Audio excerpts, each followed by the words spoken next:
In the beginning, there was no sky, no soil, no sunrise, only God.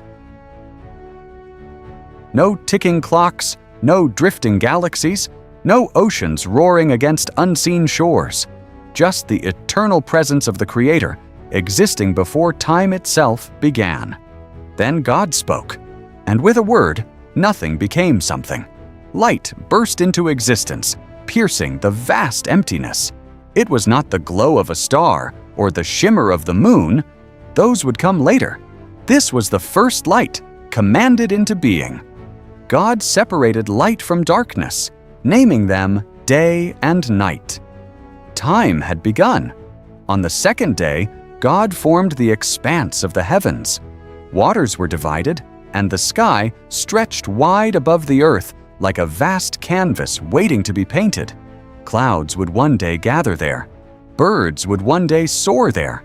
But for now, it was the breath between creation's first and future movements. On the third day, the waters below gathered together. Seas formed. Dry ground appeared. Earth rose from the deep like a stage prepared for life. God called the dry ground land, and the gathered waters seas.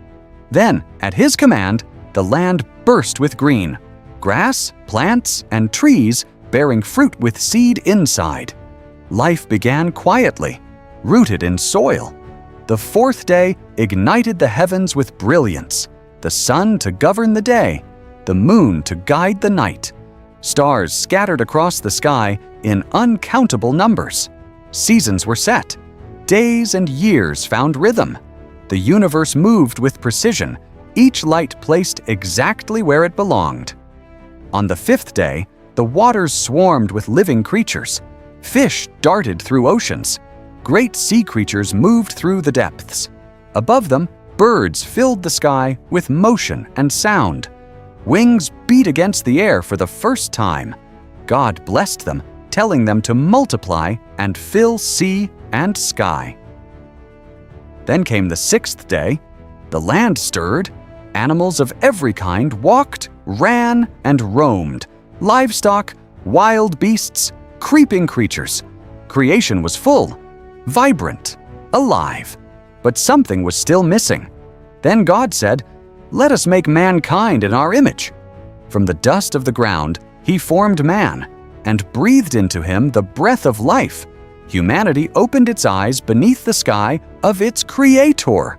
Not made randomly, not made accidentally, made with intention, male and female, created in His image, given stewardship over the earth, given purpose. God looked over everything He had made, the light and the land, the seas and the skies, the creatures and humanity. It was very good. On the seventh day, God rested, not from exhaustion, but in completion. Creation was finished. Harmony filled heaven and earth. The sun rose over mountains. Rivers flowed. Wind moved through trees. Humanity stood in a world perfectly designed. Heaven and earth were no longer empty space. They were a masterpiece, spoken into existence by the voice of God.